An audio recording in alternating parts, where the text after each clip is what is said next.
To be honest, a lot of people will call. They won't even answer the phone call. They won't respond. They'll say they don't want to play, and I get it. I understand it. You know, they got to meet certain things too. Shut his door and swore me to secrecy, so I couldn't tell anybody. My wife didn't even know about it. We got to the banquet. She found out like everybody else. So.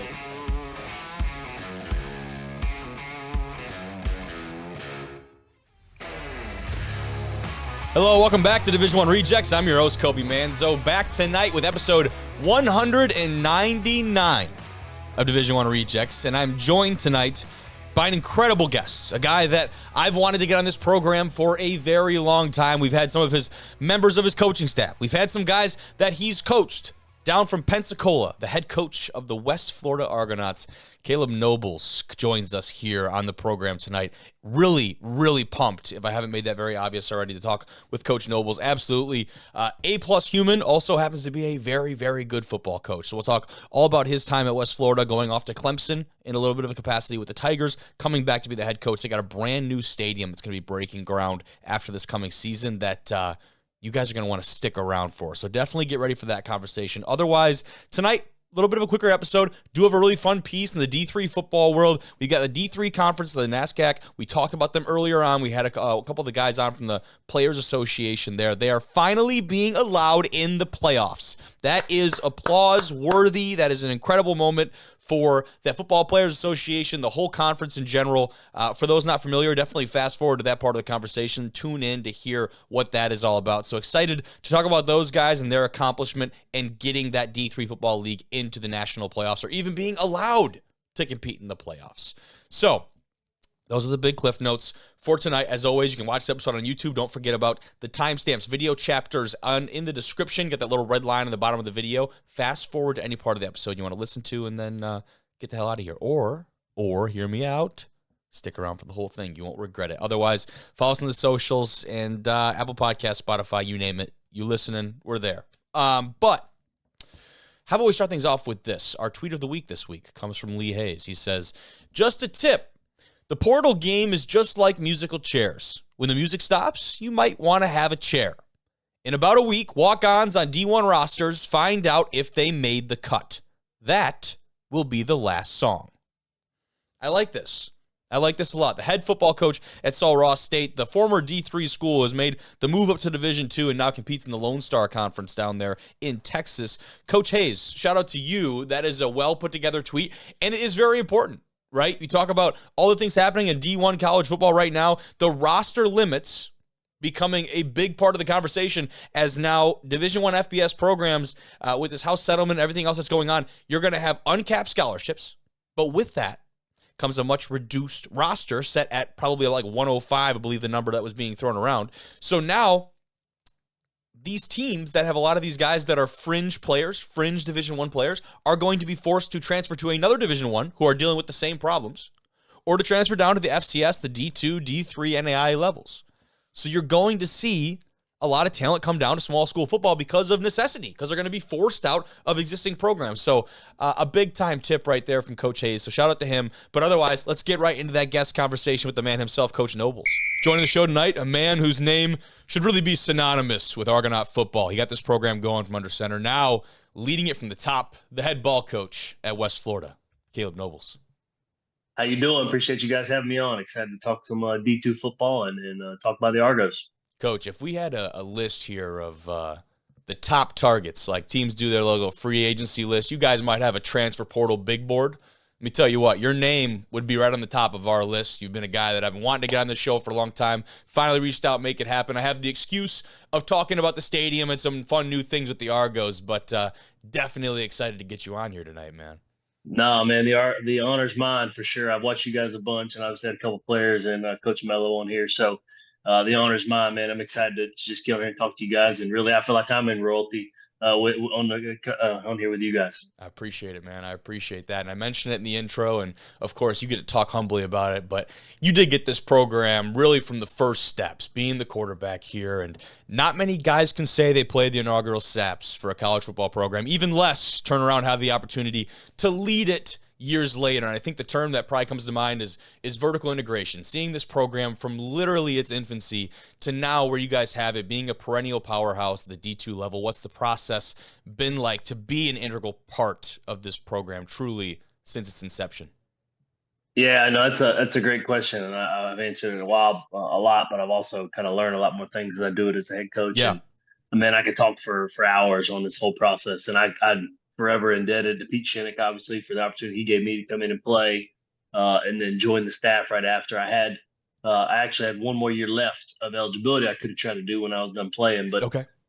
took some more hits than I probably wanted to that first season here at UWF. So hung the cleats up pretty early, and then I got a chance to coach after that. And so I tell people a lot of times, like, there's not many people, that have helped see this thing from the ground up. And there's only about 10, 15 people that have been there the whole time. So Coach Shinnick, forever indebted to him, our O-line coach, and I joke all the time when I came on my official visit as a player, December of 2015, they were literally laying the turf right for the practice field out in on where it is now. That's So awesome. where our game field is and where they're going to build the new stadium around. So to say we've seen it grow from the ground up, there were trees there whenever I came on that visit. And they were tearing them down. So it is Wow. pretty cool, man. This is a great place that we've had a lot of good favor.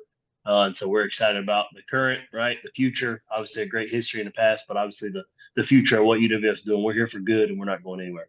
I like that. Name of the new campaign, by the way. That's real slick of you to get that in there. Really appreciate that. Of course. Yep. Got to plug it in there. Love that. Love that. Now, you obviously stay on staff. You talk about that. Go on to win quite a few games, one of those being the biggest stage, the national championship game back to 2019, which is an incredible feat. But after that, you find an opportunity to be a part of a really dominant staff and team up at Clemson in a player development role. And that is something that, from the outside looking in, you guys have this great amount of success, and then now is the time to go and leave and to go and try something else. But talk about that journey and that process for you. What made that the right time, and how did that process really help you develop your own coaching philosophy out on your own, maybe away from this UWF program?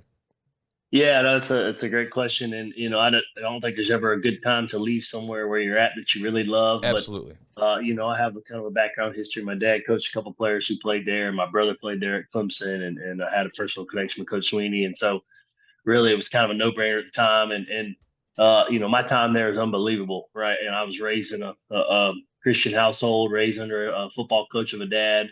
My mom was a high school teacher, still is. My dad was coach for 30 plus years. So we were told and raised to do things the right way. Well, then I go to college, play for Coach Shinnick, West Florida, see him do things the right way, get to see it as a staff member and win right at the highest level and win in the right way. And so then I go to Clemson, right? We win a lot of games when I was there, get to see it from Coach Sweeney's perspective. He does things the way differently, but it's the right way. He's very Yes. stickler on the details. And, what you see on the outside and how he goes about in the right way is 100 times even better on the inside. He's a man of Christ, right? He does things how you're supposed to do it. He's not going to cut any corners. So it was kind of solidified for me. Kind of, if I get a chance to be a head coach, I want to win, right? But do it the correct way and follow the rules. And it kind of showed me that, all right, you can do it on Division II level, Division I, doesn't matter, right? If you just want to do things the right way, you can be successful. So it was kind of a reassurance for me going up there. Yeah, absolutely. And for you to have those two mentors early on in your coaching career, right? To have both those guys show you a lot of the things that I'm sure you try and model into your philosophy today. And I think Coach Sweeney in particular kind of gets this rap from the outside of being the old head that doesn't want to change and is so against all of the new. And I think you don't see a lot of the things that actually go on a day-to-day basis of, yeah, of course, they're not going to take in 15 to 20 transfers in a cycle, but there are some things over there in that facility. They're staying competitive at the highest level. You can't do that by being a stick in the mud and refusing to accept, the outside college football world. Yeah, Coach Sweeney is some people say old school or different, but Yeah. he wants to do it his way, right? And that's how you should do it. If you get a chance to run a program, you got to do it your way. You can't be like other head coaches that you've been around. You got to have what you draw from other coaches, but you can't be somebody else and expect to be genuine, unique. So he gets like you said, he gets a bad rap on a lot of stuff. He is not against the transfer portal. I promise you that. We have plenty of guys come on visits.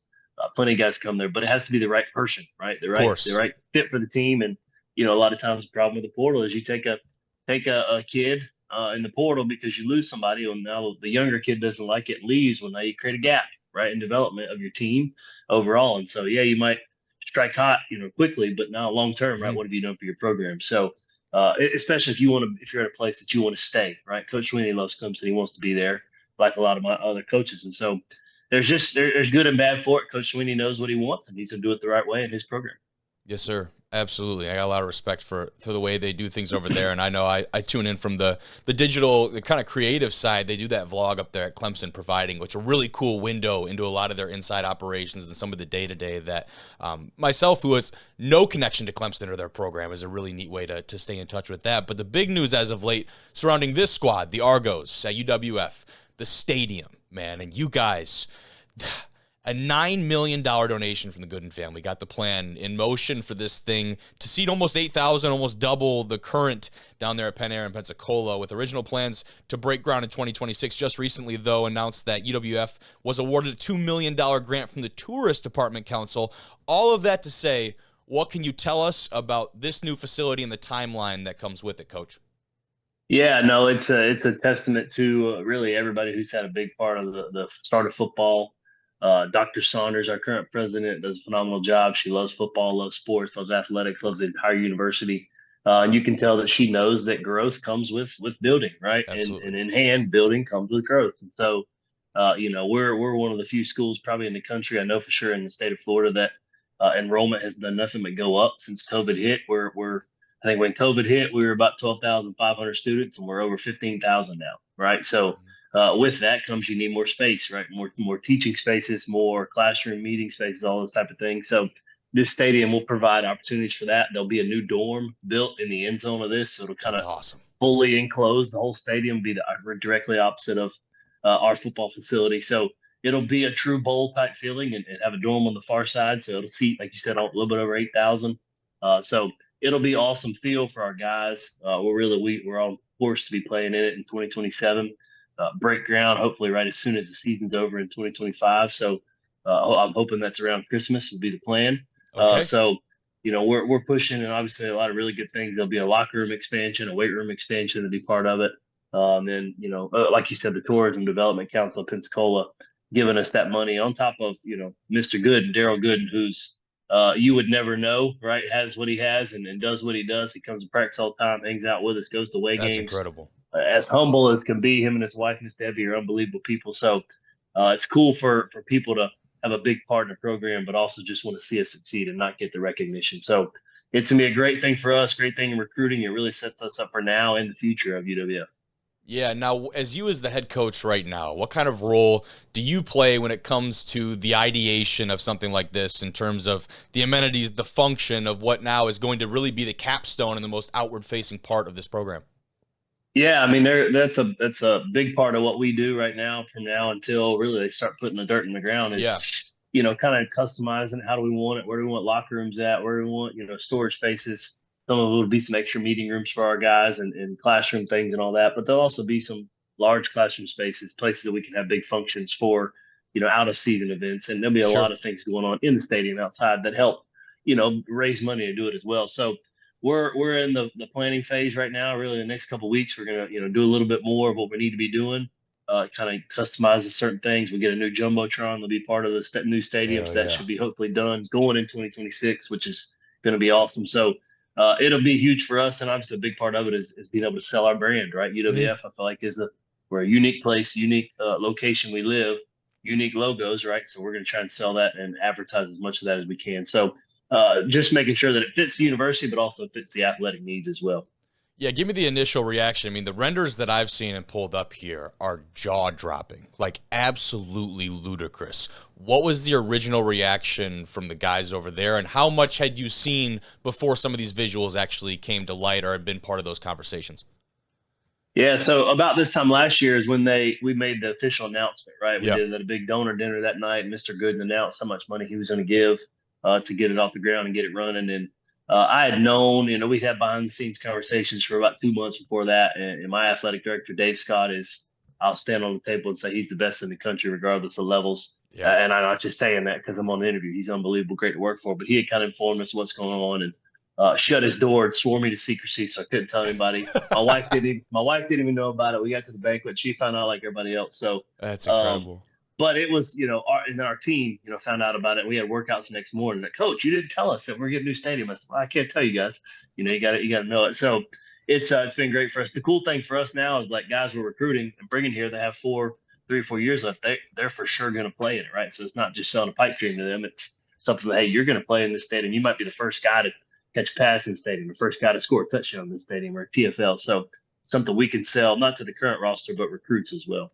That was actually my next question of, before obviously getting the question answered about the timeline, a project like this does not just come out overnight, right? So breaking ground in 2026 could certainly mean that a recruit coming in that year might not even see the light at the end of the tunnel, so to speak. But that does answer the question of now these incoming freshmen and, of course, even some of these transfer portal guys that are currently underclassmen or looking for an extra year, couple years of eligibility. That is part of the option. It sounds like part of the pitch for them is to be a part of that first and inaugural class, much like you and a lot of the guys were back in 2016. Yeah, no, and it's something that, through the program, right, the history of the program, there's been a lot of steps that guys have been able to be the first to do it, right? Play the first game, play in the first championship, win the first conference championship, national championship, things like that. So now these guys will get to be the first ones to play in the home stadium, right, on campus with a real stands and bleachers around it. So it is on pace should be playing in it in 2027, which is very quick on our level to build. So Big time. really, That's awesome. You do it for us. I mean, even guys that we signed in our first class here a couple of years ago, if they're going to be here all 5 years, they have a chance to play in it and be the first senior class in it. So Very cool. it's pretty awesome for those guys. Everybody in our program right now, depending on years, might have a chance to play in that brand new stadium. That's big time, man. That is big time, man. And to go back, a ways, you got your start at Valdosta State playing quarterback before making the move west. And the Gulf South looked a lot different back then, taking on some schools, Florida Tech, North Alabama, West Georgia, to name a few that have since left the conference for different reasons. Now, though, the challenge is Conference Carolinas. They come in, they poach some of these member institutions for football. How does the constantly shifting landscape affect your program, aside from the obvious of having only 3 conference games on the schedule in 2025? Yeah, no, it certainly makes for unique conversations, right? Yeah. And obviously things have certainly changed even since I was a player. I mean, I even remember the old Gulf South. It used to be all the schools in Arkansas, Harding and Wichita There you Baptist, go. people like that are now in the GAC. So it certainly has changed a lot. And, there's been a lot of people who want to get out of the Gulf South because historically Gulf South has been, pretty successful in football. And Yep. so even the 4 that we have left, all 4 of them have made the playoffs at least once in the last 2 years. So, Mm-hmm. we still feel like we're a pretty good conference. It's obviously a strong conference with only 4 teams in it, but there's been plenty of conversations, and we're not very concerned about the future of GSC football. I think we feel pretty good about it. 2 years ago I was a new face in the conference, and now I'm the second most tenured in the conference. So things certainly have changed overnight pretty quickly. I'm still a young guy, but yeah, things have definitely changed. But it is an awesome conference, and we're not super concerned about it. Obviously, everybody's going to kind of figure out what their personal solutions are for each program, but we feel good, and we've had a lot of really good conversations as coaches and ADs about the future of GSC. Yeah, now you talk, we've had Mike Racy on and a couple other guys from the D2 at the conference level. We talk about the auto bids and the playoff system and things that will move on down the line. You guys are in a spot where your strength of schedule, you go ahead and take care of business, you're going to earn yourself a sput in the dance. And I'm sure it's exactly the message that's being preached down there. You talked about some of those teams still in the conference, Valdosta and Delta and those kind of squads, West Alabama, who now is maybe right back in that conversation. Is there excitement, though, in the fact that this lack of conference games gives you the opportunity to go out and schedule even more high caliber competition? I look ahead to the season opener against Lenore-Ryan. Yeah, no, it definitely has, and I attested to Coach Shinnick, and then some of the stuff we've been here, but it certainly is not easy to schedule games on our level when you've been successful like we have been to start. So to be honest, a lot of people will call, they won't even answer the phone call, they won't respond, they'll say they don't want to play, and I get it, I understand it.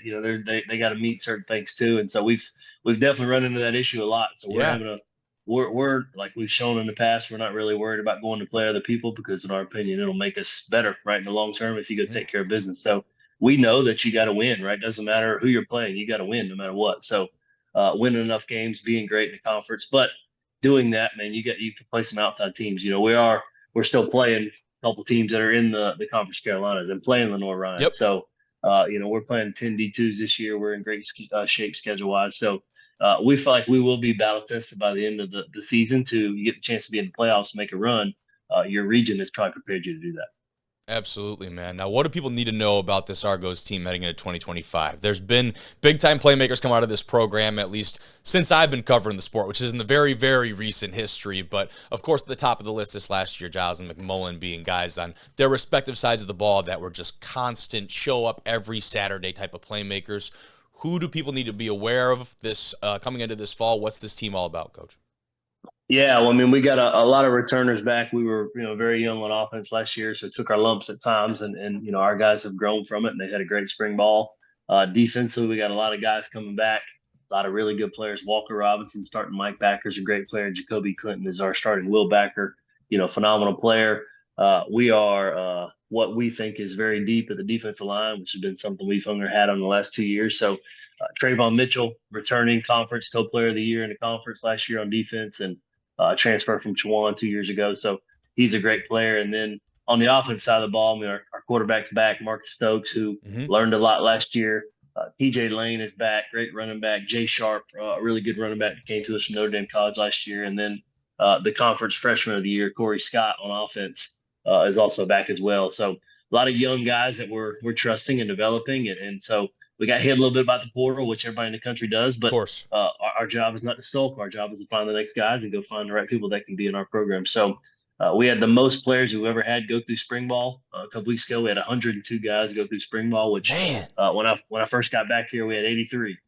So we tried to add and make sure we get good quality and have less additions going into the fall, which we think is going to help us out. That's huge, man. You could probably count the number of teams with those healthy of numbers on two hands, because it is right now with the portal window open and all these teams struggling and vying to fill these spots and try to make a lot of those last minute additions at places and positions of need before fall camp starts. You guys have that luxury. Again, still hit by the portal like everyone else. You're not immune, but you have that luxury of having that many bodies and people who fit, right? It's not just bodies. It's people who fit the program and what you're trying to do. Right. And I wanted to finish on that quarterback note in Stokes, and a guy who played the position, has coached the position, a young guy here you're depending on in a lot of ways to help really spur this offense going forward. How do you play a big role in his development, and what do you need to see from him come August? Yeah, I mean, I play a huge part. I've called plays the last 2 years, which I'm going to let our offense coordinator do moving forward. Okay. But now I get to just truly coach the quarterbacks even more than I have been doing, right? So I'm excited about that. We had a great spring with Marcus, and all our entire quarterback room, continue to grow and get better. So we're excited about him. Really, he's growing up of his own, right? He's learning from mistakes that he made last year and being able to improve from it. He's the beauty of him, like the rest of the quarterback room, they're a sponge. They want to get better. They want to learn. They're trying to take as many notes as they possibly can, asking questions all the time, which is great. I love it as a coach. So excited about him. He's learning on the fly. College football, playing good quarterback play does not mean that you always got to make the play, right? Yeah. Sometimes the play is, hey, man, just hand the ball off because that's what the read tells you to do, or just take the flat because that's what the read tells you to do. So it seems like easy things for the outside world to look and see, but when you feel the pressure of, I got to go make a play. Well, you don't have to go make a play, right? Just go take what they give you, right? Sometimes those, our job as coaches is to recruit the guys that turn a 5-yard catch into a 50-yard catch, right? Yes, sir. So that's his job, is to give them the ball. So he's learning from that. He's growing. He had a great spring, and so we're excited about the future with him this fall. Hell yeah. All right, Coach. Won't take up any more of your time. Really appreciate you. It's been great. Excited to tune in, follow with you guys in the fall. Here for good, man. Argo football. Not going anywhere. Right. That's right. No, I appreciate you having me on, man. Love what you guys are doing. If you ever need me back on or whatever, let me know. We got to get you down south. Come see us play some football this year. Come catch us for Lenore Ryan. We'd love to have you down. I would like that. I would like that a lot. And I will take you up on that offer of getting you back on in the future. So really appreciate you, Coach. Have a good rest of your night, man. Yes, sir. Y'all too. Go Argos. Appreciate Coach Nobles coming on the show. We're going to transition over to Division III football here. The NESCAC finally joining the D3 playoffs. It is official as of the 18th, just a few days ago. Here is the official release here from the NESCAC on X/Twitter with, I guess, the general gist for those of you who have no idea what this is, why it's important.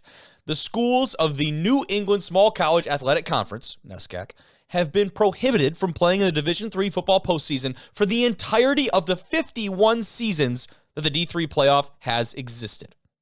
Only when the Ivy League decided to allow its football teams in the Division I FCS playoffs did the NESCAC follow suit. The Ivy League has officially made that change. They're very much in the same boat at the D1 level as mentioned. The official quote here from the NESCAC executive director: "I am pleased to share this information with our football student athletes, coaches, and administrators. The conference has had positive experiences participating in postseason play, and we are pleased that football teams will have the opportunity to participate in the NCAA championships and share in this experience as well." You've had great experience in postseason play because their other sports, all the other sports on campus, have been participating in the postseason if they've earned that right. Football was the odd man out. And I'm glad it's happening, don't get me wrong, but it's just like, we're glad that football gets to be a part of this. Who the hell was holding football back before? You guys. So, I don't know. Not the best thing ever, but I'm glad that it's happening, for the record. So, the NESCAC will maintain a 9-game football schedule solely against fellow conference schools. So, no non-conference games. And I'll get to why that's important in a minute. The team that finishes at the top of the standings after any tiebreakers necessary will come about, that will earn the NESCAC's automatic berth to the D3 football playoffs. In addition, the conference did clarify that teams will be eligible for at-large bids if awarded inside of Pool C, as far as the D3 football playoffs are concerned. Now, the non-conference thing, why is that a big deal? The D3 playoffs, I think just about every conference gets an automatic bid into the playoffs. Yeah, I might be off on one or two, whatever, but you win your conference at D3, you go to the playoffs, which means there's a lot of teams getting automatic bids. What does that mean for the rest of the teams, the at-large? It means those spots are very highly coveted, right? Conferences that have a lot of talent, WAC, we always talk about the WAC on this show. I'll just use them as an example. When you have a team like Platteville and go and win the league this year, they secure the automatic bid. What about a team like La Crosse? What about a team like Whitewater? What about some of these other squads that are on the outside looking in? It becomes that much more difficult for them to come in because those spots are so coveted. These at-large spots are so small. So, with these NESCAC teams not allowed to play out-of-conference games, that might hurt their playoff positioning, might hurt their playoff points because they're not able to go and play that 11th game, right? The 10th game, 10th or 11th. So, that could come back to bite them in the ass, is what I'm trying to say, because then you're going to be judged when it comes playoff time on your record, of course, but who'd you play, who'd you beat? So you're limiting the opportunity for these schools to go out and schedule some really high-quality, high-caliber, non-conference competition. I'm not really sure why, but it's happening. And if you guys remember, we had Jack on the show a while back from the NESCAC Football Players Association, and they were a group of guys. I'll pull up the full Players Association here from all the member schools in the NESCAC that petitioned the conference to bring this back. Here is a full look at those guys that were a part of this Football Players Association inside of the conference. A lot of guys right here. I have a lot of respect for these guys. Had Jack on the podcast from Wesleyan down there in the bottom right, and just wanted to give them their flowers because they were a very big part, I imagine, of making this whole thing happen. Petitioning the conference and the respective presidents of these universities to make something happen and to get it done. They have done that. This is the statement from the fellas. They say, quote, "We're going to the playoffs in 2026. Thank you to everyone who signed the petition, shared our work, or supported us in any other way. Additionally, thank you to the NESCAC presidents for hearing out our request for change. This marks an incredible day for equity across athletics. While we would have loved for this change to impact the upcoming senior class, we are excited to have the opportunity to help football in the NESCAC move forward and compete on a national stage. We did this together. This is just the beginning. Here's to a future of NESCAC dominance in the NCAA playoffs." And so you notice there, we would love for this to have impacted the upcoming senior class. This is not taking into effect in 2025. They're waiting until 2026 to implement this, which, again, I would love to hear maybe the rationale behind that. I'm not sure off the top of my head I could really give you a valid reason for delaying that unless there was some type of hiccup at the Division III level when it came to the playoff structure. I don't know, right? But it is disappointing, again, that this is not going to be something that happens this fall, even though it feels like there's a lot of lead time going into that something could have been made happen. There was obviously some type of roadblock there. So what does it mean for D3 football? Another automatic bid to the playoffs, which means one less at-large bid to an already very coveted field there. The bracket was expanded from 32 to 40 in 2024. A lot more teams into the dance. The big question, I think, now is with more D3 bowl games surfacing, postseason bowl games and opportunities and competition, are they eligible for D3 football bowl games or other postseason opportunities that are not the NCAA playoffs? From what I can tell reading online, and Frank Rossi, our friend over at In the Huddle, has been a great resource, unsure, but probably not, is the general sentiment, is probably not, which is unfortunate. But baby steps. And by baby steps, I mean very, very freaking big steps, big baby steps, because getting into the dance, getting into the playoffs, and earning their spot at the table, so to speak, is a very great accomplishment for this group. So very excited for them, very excited for those NESCAC squads. Definitely have to get some more representation from that conference on the show. It's unfortunate that it won't be happening until 2026, but really excited that they made this happen. They went about it, took initiative, and were a big part of change. So that's it for this part, or this episode, of Division I Rejects. Tune in for episode 200. Have a pretty fun announcement with episode 200. Nothing life-changing, nothing that's going to go and shatter your day or your day-to-day business, but I think a pretty fun one. It's something that taking the next step of really legitimizing this platform. So thank you all very much for tuning in. I've been Kobe Manzo.